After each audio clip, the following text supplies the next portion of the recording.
Hello दोस्तों, कैसे हो आप। तो आज मैं आपके लिए लेके आया हूँ हेवनली सुप्रीम किंग का न्यू एपिसोड। जैसे कि पिछले एपिसोड में हम लोगों ने देखा था, हमारा हीरो यनसाओ के की फाइट हो गई थी गॉड से। हेवनली गॉड उसे पनिशमेंट देने के लिए उसे हिल में भेजना चाहते थे, पर ह्यूमन रेस के कुछ वफादार कल्टिवेटर अपने लास्ट स्पीड को सेक्रीफाइस करते हुए यनसाओ को रिवर्स कर दे चुके थे, जहाँ वो रिकार्नेट करता है यूनाव नाम के बंदे की बॉडी में, जिसके रिमेडियंस जन्म से ही ब्लॉक थे। इस वजह से वो कल्टीवेशन नहीं कर पा रहा था।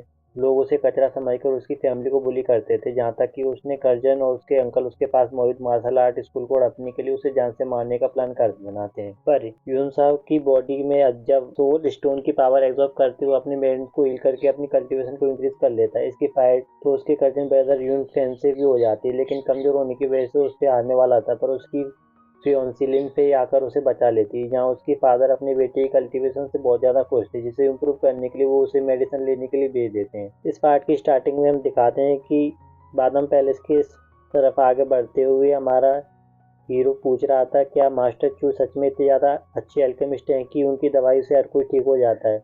लिन पे उसकी बातें सुनने के बाद कह रही थी कि यहाँ पर ना उसके बारे में थोड़ा ध्यान से बात करना, क्योंकि बादाम पैलेस बहुत ही ज़्यादा फेमस है, इसलिए वहाँ जाने में तुम्हें सजेस्ट करूँ कि तुम्हें थोड़ा संभल कर बात करना होगा। जहाँ यूनो की लिंडसे को अकेला पाकर उससे अपने पास्ट की गलतियों के लिए माफ़ी मांग रहा था, और वह कहता है मेरी इस तरीके के व्यवहार के बाद में तुमने मुझ पर गिव अप नहीं किया, कमाल की बात है। पर लिंडसे उसे कहती है कि क्या तुम अपने बचपन की मेमोरीज याद है। यह सुनते ही यन साव की पास्ट की मेमोरीज को खंगालने के लगता है, जैसे कैसे बचपन में यूहान बहुत ही ज़्यादा बहादुर हुआ करता था। कल्टीवेशन ना कर पाना और मेडिसिन की ब्लॉक होने के बावजूद भी वो बुली होती हुई लिन पे को छोड़कर जाने को बिल्कुल तैयार नहीं होता। इस चक्कर में बच्चे, उसकी फैमिली और उसका मजाक उड़ाने लगते थे। इन सारी बातों को याद दिलाने के बाद लिन पे कहती है कि बस वही दिन था और आज का दिन है। मैं तुम्हारे अंदर उसी काइंड हार्टेड को मिस करती हूँ जो तुम बचपन में हुआ करते थे। लिन पे फिर याद दिलाते हुए कहती है कि देखो, बात करते करते हम बादाम पैलेस के बाहर पहुंच गए।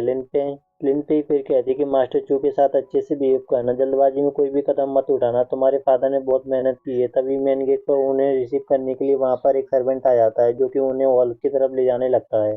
हॉल की तरफ ले जाते हुए उनसे कहता है कि मास्टर जू आप लोगों को काफ़ी देर से इंतजार कर रहे हैं। यहाँ पर हमें मास्टर जू इन कल्टीवेशन के बारे में भी पता लगता है। वो अर्ली टू युआन रेलम पर हैं, सेम उसी स्टेज पर जिस स्टेज पर यूनफे था। उन दोनों को वहाँ पर देखने के बाद मास्टर चू कहते हैं कि तुम ही युवा हो। तुम्हारे फादर ने तुम्हारी कंडीशन के बारे में बहुत डिटेल में बताया था। मैंने जो मेडिसिन दी थी शायद तुम उस पर काम कर गई, इसलिए तुम्हारे फादर ने मुझे उसे बल्क में बनाने को कहा है। यह सारी बातों को काफ़ी घमंड के साथ बोल रहा था, जैसे ही उन्होंने युवाओं पर बहुत बड़ा एहसान किया हो। युवा उनकी बातों और बिहेवियर को देखने के बाद समझ गया था कि उसके फादर को पैसे के लिए चीट कर रहा है। वैसे ही मास्टर चू की बातों से ऐसा लग रहा था जैसे वह यून से इनकी कल्टी करंट सिचुएशन के बारे में उन्हें कोई आइडिया ही नहीं है। बस उन्हें ऐसा लग रहा था जैसे उसकी दवाई असर कर रही है। वो कहते हैं मैंने तुम्हारे लिए एक मेडिसिन स्टोव प्रिपेयर किया है, जिसे एब्जॉर्ब करने के बाद तुम्हारी कल्टीवेशन इंप्रूव हो जाएगी, तुम्हारे सारे मरीडियन सील हो जाएंगे। ये कहते ही वो उसे एक रेडिश कलर की स्टोन पकड़ा देता है। उस स्टोन को देखने के बाद यूनसेन बहुत ही ज़्यादा सरप्राइज था। उस क्रिस्टल को देखते हुए यूनसेन कहता है कि इस क्रिस्टल का नाम ब्लड बिल्डिंग क्रिस्टल है। इसे तो मैंने अपने पास्ट लाइफ में अपने स्टूडेंट जे आओ को पास ऑन किया था। इस क्रिस्टल की खासियत यह है कि यह दूसरों की स्पिरिचुअल एनर्जी को एब्जॉर्ब करते हुए अपने ओनर को बहुत ज़्यादा पावरफुल बना देता है। उसे यह जानने की बहुत ज़्यादा क्यूरियोसिटी हो रही थी कि आखिर यह क्रिस्टल मास्टर चू के पास कैसे पहुंचा। इतना तो हम समझ चुके हैं कि मास्टर चू यह क्रिस्टल हमारे युवाओं को क्यों दिया हुआ, ताकि उसकी बची कुछ स्पिरिचुअल पावर को एब्जॉर्ब कर ले। इस क्रिस्टल को देखने के बाद यूनसिन कहता है कि क्या आपको एक ऑर्डिनरी चेकअप के तौर पर मेरे पर्स नहीं चेक करने चाहिए, मेरी फिजिकल बॉडी कंडीशन कभी नोटिस नहीं करनी चाहिए आप, जबकि स्टार्ट में ही मुझे एक क्रिस्टल एब्जॉर्ब करने के लिए कह रहे हो। आपको नहीं लगता कि इससे मेरी बॉडी पहले से भी ज़्यादा वीक पड़ जाएगी, या फिर हो सकता है कि इस हाई लेवल के क्रिस्टल को एब्जॉर्ब करते मेरी बॉडी ब्लास्ट हो जाए। क्या आप मुझे एक्सप्लेन कर सकते हो कि आपने यह क्या सोचकर यह क्रिस्टल ऑब्जर्व करने के लिए दिया। यह सुनकर मास्टर चू के पास कोई जवाब नहीं होता। वह भड़कते हुए कहता है क्या तुम्हें मुझ पर यकीन नहीं, मैं एक अल्केमिस्ट हूँ, मैं तुम्हारा बुरा क्यों चाहूँगा। मैंने तुम जैसे बहुत सारे कैंडिडेट को हील किया है। इसके अलावा मेरा यह मेडिसिन क्रिस्टल बहुत ही ज़्यादा कैपेबल है। तुम नहीं जानते, तुम इसे ऑब्जर्व करने के बाद तुम्हारी बॉडी की सारी प्रॉब्लम दूर हो जाएंगी, इसलिए ज़्यादा सवाल मत पूछो, जल्दी से इसे एब्जॉर्ब कर लो। मास्टर चू की बातें सुनने के बाद यूनसे ये कहता है कि मुझे तो लगता है कि आप यह नया ड्रग सिर्फ मुझ पर टेस्ट करना चाहते हो, एक टेस्ट है सब्जेक्ट की तरह आप वो अपना वो सर नहीं संभाल पाता, उस पर काफ़ी बुरी तरीके से अपना क्रिस्टल अटैक थ्रो कर देता है, जिस अटैक को देखने के बाद लिन पे काफ़ी एक्टिवली अपनी शॉट की हेल्प से उन सभी अटैक को डायरेक्शन को चेंज कर देती है। और वो क्रिस्टल नीड्स बहुत ही ज़्यादा पावरफुल थे और वो जैसे ही प्लेयर में लगता है प्लेयर में छेद कर देते हैं, पर उन अटैक को ब्लॉक करते ही लिन पे काफ़ी कमजोर पड़ जाती है। और फिर हमें ये नाव को बताता है कि इस पूरे रूम में पॉइजनस गैस मौजूद है, जो कि अंदर से उसकी बॉडी को वीक करते जा रही है। अब थोड़ा थोड़ा इस जहर का असर यूनसे की बॉडी पर भी देखने को मिल रहा था, जहाँ वो कमीना मास्टर चू आगे बढ़ते हुए बता रहा था, मैंने इस पूरे रूम में सिंजियन सॉफ्टनिक पाउडर को छिड़का हुआ है, जो कि बहुत ही ज़्यादा पॉइजनस है। इतना ज़्यादा है कि उसने अपने सामने गैदरिंग स्पीड रेम के मास्टर की भी हालत ख़राब कर दी थी, और इस सेंस करने में बहुत ही ज़्यादा लेट हो जाएगा। उस डायरेक्शन कंफर्म करता हुआ देखकर तो रेनाव का खून खोने लगता है। वो कहता है कि शांत बच्चे, मुझे तुम्हारे फादर ने बताया था कि तुम्हारी मेडिसिन ब्लॉक है। मैंने इसी मौके का फ़ायदा उठाते हुए तुम्हें जहर देने की कोशिश की, लेकिन देखो तुम तो सही सलामत हो, यहाँ तक कि तुम्हारी बॉडी भी हील हो चुकी है, तुम्हारी मेंस ठीक हो गए और कल्टीवेशन भी इम्प्रूव हो गई। इसी से पता लगता है कि तुम्हारी फिजिकल बॉडी बाकियों से अलग है, जहर का तुम पर कोई असर नहीं हुआ, और यही टेस्ट करने के लिए मैंने यहाँ पर बुलाया है। जरा देखो तो सही तुम्हारी बॉडी कितनी अलग है। ये बोलते हुए अपने पास में सारी पॉइजनस यह नाव की बॉडी के अंदर ट्रांसफर करने लगता है। इससे यहाँ से बहुत ही ज़्यादा पेन होने लगता है। ये देखकर यह नाव लेन फेंक ने तो उस मास्टर पर जबरदस्त स्लैश अटैक कर दिया था। इसका कहना था कि मेरे जिंदा रहते तुम यूनसे की बॉडी के युवाओं को हाथ भी नहीं लगा सकती, ये सोच भी नहीं सकते। बस ये कहती हुई मास्टर काफी गुस्से में अपना खतरनाक अटैक शुरू कर देती है लिनफे के ऊपर, जिसे ब्लॉक करने के लिए यूनसी आगे जाता है। वो मास्टर चू के अटैक को रिसीव करते हुए उसी पर थ्रो कर चुका था। अब ये अटैक मास्टर चू का ही था, इसलिए वो ज़्यादा इफेक्ट नहीं होते थे, बल्कि उस अटैक को बड़े आराम से डिस्ट्रॉय कर देते हैं। इसके बदले उन्हें जो चाहिए था उन्हें मिल जाता है। वो जान जाते हैं कि यून ही की बॉडी सच में बहुत ही ज़्यादा अलग है, क्योंकि पॉइजन को ब्रेक कर दिया है। और यह देखने के बाद मास्टर चू को काफ़ी ज़्यादा गुस्सा आने लगता है, इसलिए वो अपनी एक ब्लड फॉर्मेशन को ओपन करते हुए वहाँ से काफ़ी सारे स्पीड को बुला लेते हैं। ये सारे ब्लड स्पीड बहुत ही ज़्यादा पावरफुल थे, पर यून ही बड़ी आराम से अपने मार्शल आर्ट का यूज करते हुए उन सभी स्पीड को डिस्ट्रॉय कर देता है। यह देखकर तो लिन से भी बहुत ही ज़्यादा हैरान थी। वह मास्टर चू अब यून ही को रोकने के लिए काफ़ी ज़बरदस्त स्लैश अटैक लगाते हैं। यून ही तो उसके स्लैश को इग्नोर करते हुए काफ़ी तेज़ी से उसके पास पहुंच जाता है और उन्हें अपने मार्शल आर्ट से हराने की कोशिश कर रहा था। पर मास्टर चू को देखकर ऐसा लग रहा था कि जैसे वो फाइट में उन्हें बहुत ही ज़्यादा एक्सपीरियंस हो, इसलिए वो बड़े आराम से यून ही के सभी अटैक को डॉज कर लेते हैं। पर यून ही हार मानने वाला नहीं होता, बल्कि वापस आते हुए उन्हें इतना ज़बरदस्त किक मारता है कि वो दूर जाकर गिर जाते हैं। यूनी तो उन्हें चढ़ाते हुए कहता है, बस एक यही चीज है जो तुम कर सकते हो और कुछ नहीं। दोबारा से खुद को संभालते हुए अटैक करने की कोशिश करने लगती है, लेकिन उसकी हालत बहुत ही ज्यादा खराब हो चुकी थी। ये देखने के बाद यूनी कहता है कि रहने दो, अब ज्यादा एफर्ट लगाने की कोई जरूरत नहीं है, तुम्हारी स्पिरिचुअल एनर्जी ऑलरेडी खत्म हो चुकी है। अगर तुम्हारा ज्यादा कोशिश करोगे और तो तुम्हारी मेडिसिन ब्लॉक हो जाएंगी। ये सुनने के बाद मास्टर चू को बहुत बड़ा झटका लगता है। वो चेहरते हुए कहते हैं, आखिर तुम्हें कैसे पता।